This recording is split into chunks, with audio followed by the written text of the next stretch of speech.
Hello and welcome. In this problem, we are asked to find the speed of sound of steam flowing through a tube.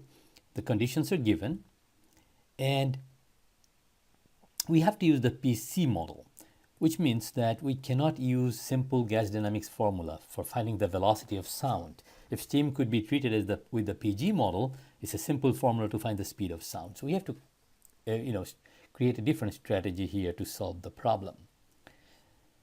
So let's call this state, let's say we'll call this state A, state 1, and we know that if you create an isentropic flow of steam and if we let this flow go through a little throat here, the speed will increase here.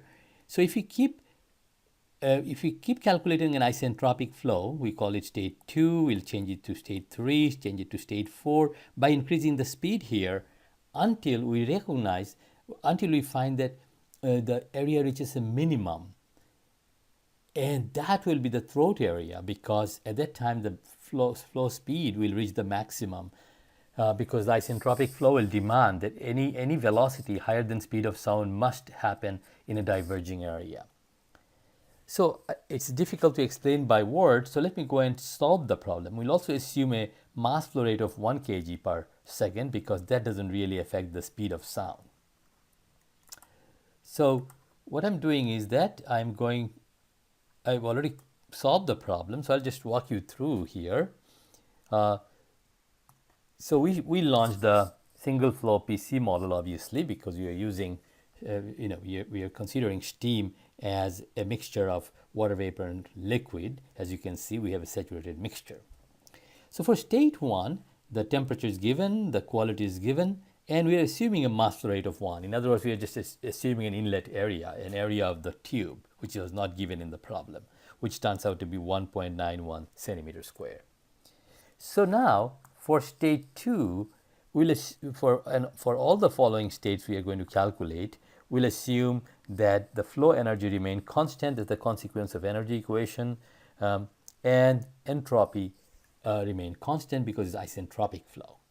Also, conservation of mass demands mass flow rate remain constant. And now we are arbitrarily increasing the velocity from 250 to 400. So that shows that the area must decrease to 1.51. So if you keep track of this area, remember it was 1.91 at state 1. State 2, it became 1.51. Now let's calculate state 3 with even higher velocity. This is 500 meters per second. And we see that the area is still decreasing, but not quite as much. From 1.51, it came down to 1.509. And at state 4, it starts increasing again. So that means between 600, 500, and 400, there is a sweet spot where the area reaches the minimum. So essentially, by repeating this calculation or to fine tune, we can figure out what is the exact speed of sound.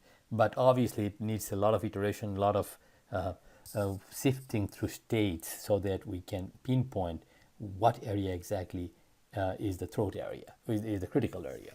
Obviously, that's the beauty of gas dynamics, that if you can assume the gas to be obeying perfect gas model, everything becomes so simple. We can not only find the speed of sound, but we can analyze very, very complex high-speed flow of gases.